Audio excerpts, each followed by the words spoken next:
For today's Meta Monday episode, I'm looking at handling the meta in a new and annoying way. And if you enjoy these types of videos, do consider subscribing to the channel and hitting that notification bell for more of my future content. Hybrids are running rampant everywhere, and to make matters worse, Tamers are the most untouchable thing in the Digimon trading card game. At least for now. And with blue hybrids stripping your sources, purple gaining memory when they lose security, and yellow doing their constant recovery, it's time to stop.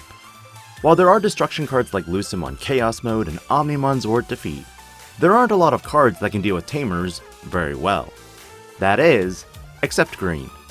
Green has a nice toolbox that can handle the meta itself, and with it, I give you anti-meta green control.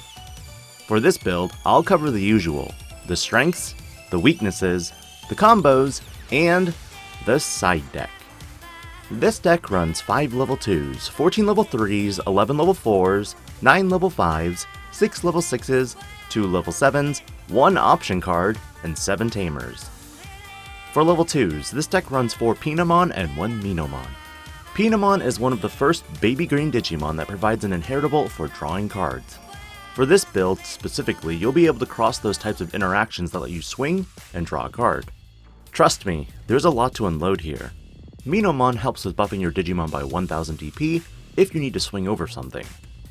Digi-Egg-wise, this deck does not do much Digi-Bursting, but other than that, I felt that none of the other Digi-Eggs really provide any additional synergy, but if you prefer DP buffs, by all means, run with the DP buffs provided by Motimon and Tanemon as the other options.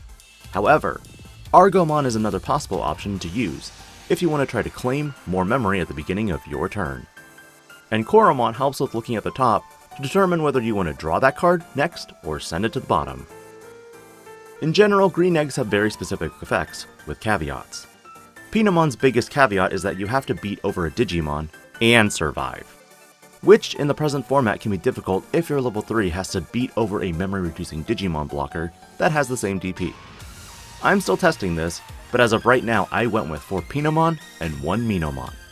For level 3s, this deck runs 3 Goblimon, 2 Mushroomon, 3 BT2 Argomon, 4 Terriermon, and 2 Nemon. Goblimon and Argomon are in this deck simply for their cheap on-play cost of 2.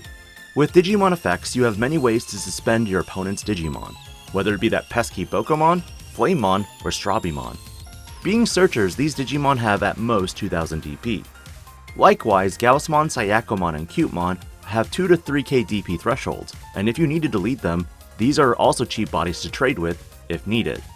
But if trading isn't something you want to do, that's why Mushroomon is in this build for that extra 1000 DP goodness. Terriermon is absolutely needed in today's meta, with so much memory gaining shenanigans from Bokomon of every colored hybrid deck, which is why he's run at 4 copies. This brings us to the final level 3 in the deck, Nemon. Nemon is one of those Digimon that I'd consider a sleeper. While not amazing in aggro decks like Red where you can utilize your aggression elsewhere, Nemon helps play inheritable Tamers if needed.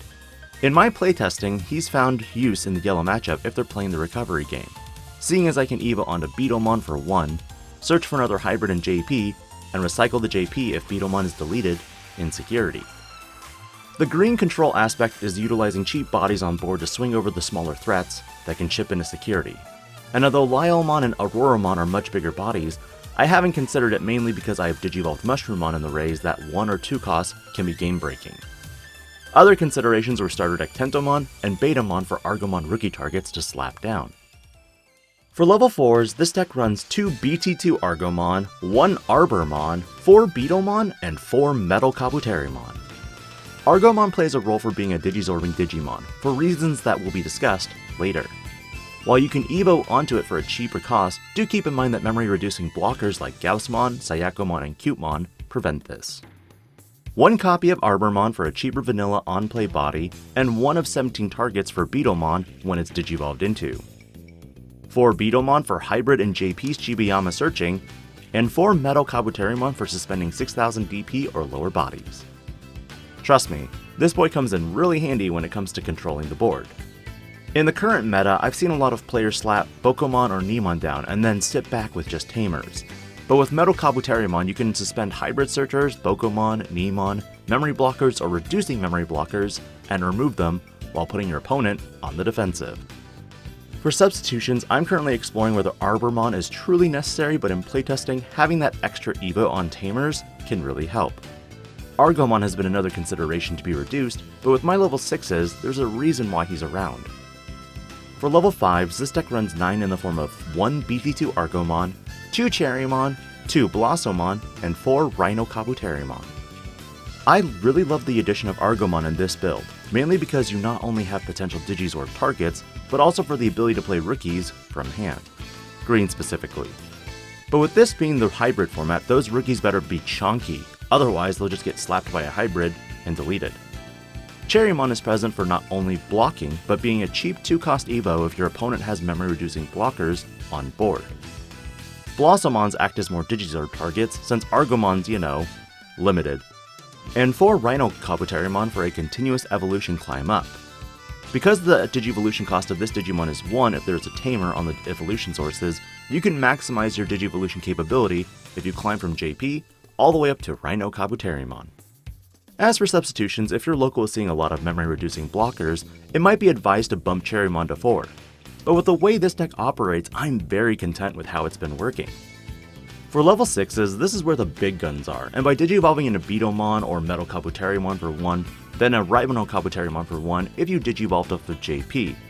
Having one of your 3 memory fixers can make going into level 6s very cheap and counter-choke your opponent. Seeing as none of the Tamers from BT7 fix your memory in any way, shape, or form. The first Digimon I'm going to go over in this will be Ceresmon, an oldie and a goodie that's making a reappearance for me in this format. This Digimon can Digizorb off your Digimon for a memory cost of 3, and afterwards, you can start suspending your opponent's Digimon for your Digizorbing effects.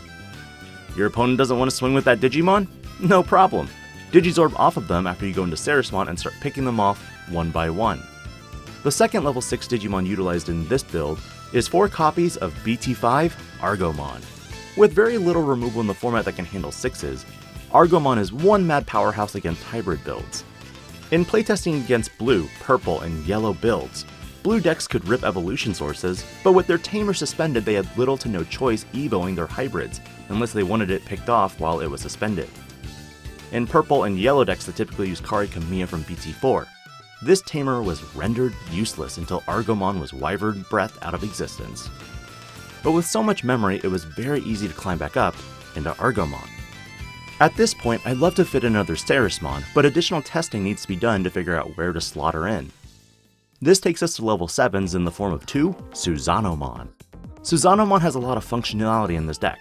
Security? Your opponent's Digimon is probably going to be deleted, considering Imperial Dramon isn't played much in this format. At least, not yet. But Suzanomon also has a when Digi-evolving effect that it lets it delete one Digimon your opponent controls. Not to mention, you get Security Attack plus 2. While yellow and blue are two few decks that can formally utilize Suzanomon due to having Tamers that can gain additional memory, green has one thing that the other colors don't. Hidden Potential Discovered. For option cards, this deck runs a single copy of Hidden Potential Discovered.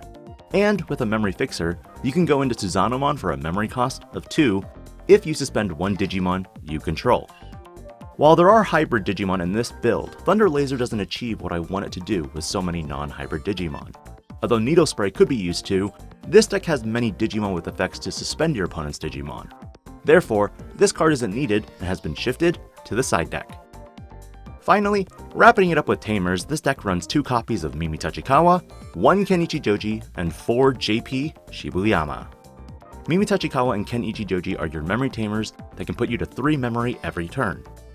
And while Ken has seen some uses, Mimi Tachikawa has added some heavy support for helping me raise additional eggs and digging for pieces. JP Shibuyama simply adds the assist for reduction on Evo cost for your hybrids, which can help you climb to your amazing top end. Because this deck doesn't run through your opponent's turn suspenders, Mimi and Izzy was not considered for this build. But if there were ways to suspend your opponent's Digimon through their turn, I definitely consider this Tamer. Otherwise, Yoshino Fujita was another Tamer consideration for the fact that with so much extra raising, Yoshino can grab back eggs for you. In addition, with Neemon on board, if you Digivolve a hybrid over Yoshino and then swing, and she gets deleted, Yoshino is replayed for another egg return. But overall, I'm currently content with the Tamers in the present lineup. For strengths and weaknesses, the strengths of this deck rely on suspending everything your opponent does. Digimon, Metal Kabuterimon, and Ceresmon. Tamers, Argomon.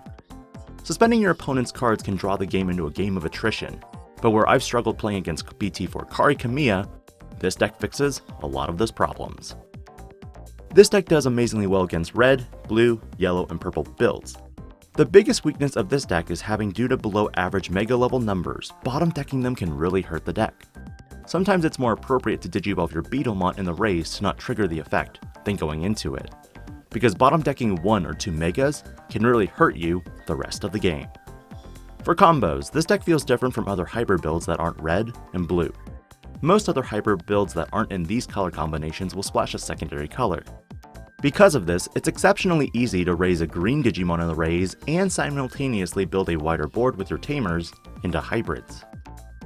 With Mimi Tachikawa, Kenichi Joji, JP Shibuyama, and a level 5 Digimon in your raise, there's a lot of damage you can do to your opponent's board. Setting your memory to 3 at the start of your turn, you can promote your level 5 Digimon to the battlefield. Immediately, you can use Mimi Tachikawa's effect to suspend herself and raise a new egg and begin Digivolving again. Afterwards, Digivolve JP Shibuyama into a Beetlemon or a Metal Kabuterimon for memory cost of 1. Conduct your search if you have to. If your opponent has a Digimon with 6000 DP or less, you can suspend it if you Digivolved into Metal Kabuterimon and swing over it. Alternatively, you can swing with the level 5 that you raised in order to prevent losing it in the security check. Because you deleted a Digimon, you can suspend Ken and gain 1 memory, putting you back to 3. Because of this now, you can Digizorb onto your level 5 by tapping the unsuspended Digimon and go into Ceresmon for memory cost of 3, putting you to 0.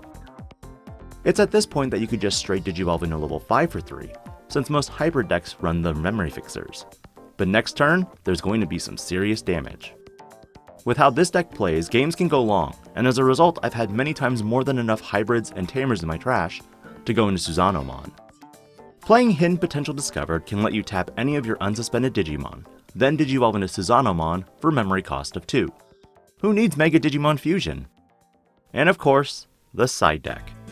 The side deck for this build again is theoretical, but looks at several variables which for this list I primarily go with a side deck for wider builds. First, 2 starter deck Kabuterimon. This provides some additional blocking in the level 4 category if you're in a Rookie Rush matchup and your opponent goes wide. 2 Promo Rosemon helps with the stun if there's that primary attacker that goes for big security checks. Red decks, stun the Agunimon if they're foolish enough to push him out. Suzanomon, stun them to prevent them from ripping through 3 security in 1 attack. Next, 2 Chaosmon Valderarm for again decks that try to build wide. Suzanomon might only be able to target 1, but Valderarm? I can hit 1 or 2 potential Digimon instead. The last 4 cards for the deck are Needle Spray, again for more wide board removal, and Yoshino Fujita if I'm running through my eggs too quickly. This is still in the testing phase, but can generally be replaced with anything.